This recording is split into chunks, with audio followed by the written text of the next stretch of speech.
Welcome back, Luckylets. In this video, we're going to handle that environment, the ASP.core core environment, because if I now, in our API, if I go to, because you get something called Swagger with it, so we can play around with our environment. This, in production, it's okay that it's not here, but for development, we might want it. So if I go and I type Swagger, index.html, there's nothing here, right?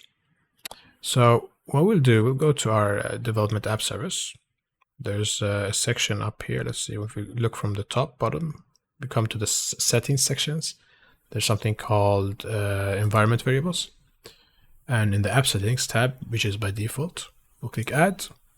We'll give it a name of, I think, ASP.NET core _ environment. And we want to set it to development because it is production by default. And I'll apply, and I'll click apply here again, and it will restart the app. And always fun to see this part. What happens is it's restarting. It's shutting down. Is this the... Yeah, maybe not. Now let's refresh this. Oh, I have to wait a little longer. See here. ASP.core environments, correct. Go to overview. Let's force restart. Restart it. Nothing happens. Let's go back to the weather forecast. Let's refresh. It works, right? And then let's even and now loading, it seems a bit slower.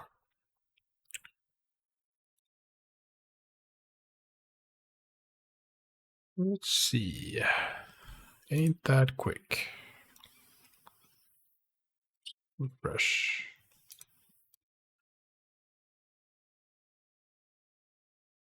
What do we say?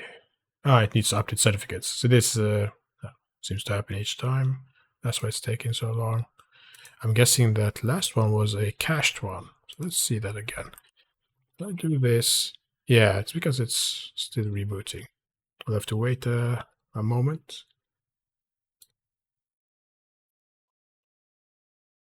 Let's see here.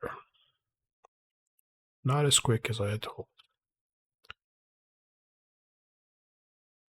But if we will look at the environment variables section again, here's where we can add environment variables that we're using from our app settings.json. So if I go here, let's go into this app settings.json, because we don't want to technically git commit this if we have sensitive information. But we see at this level we have allowed hosts. Let's say I want to do something different. Let's say I want some, let's call it, you see there's a section here called connection strings, right? And in here we have, we've seen perhaps this with when we're dealing with SQL Server. Some you see they call default connection. I'm going to call it Azure connection to be specific. And then we had the connection string here. But how would our app service see this?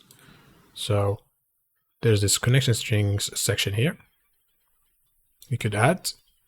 Here we type in the name, which would be Azure connection, because it's already looking inside connection strings when we select this second tab here. So I would select that.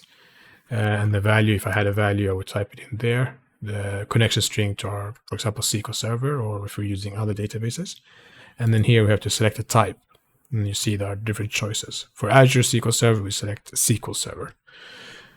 So that's that one. And then there are, what happens if we created something of our own? Let's say, I used Supabase one, so I have a Supabase selection, and then I would add maybe some JWT issuer. How do we get to this part? So what we do is we have the Supabase, right? Copy that. Supabase, and then this part, how do we come in there? We do 2 underscores. Then set the default the value, and that would be done. All right, let's see if this one has, nice, it works. Now let's go back to our Swagger. And there we have it. Much easier. Nice user interface. Might have a lot of endpoints, and we can try it here.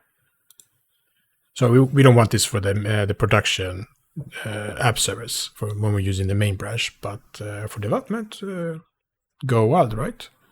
Should make development a little more easier because there's a lot of built-in features with Swagger. That's useful. And that's it. Until next uplink.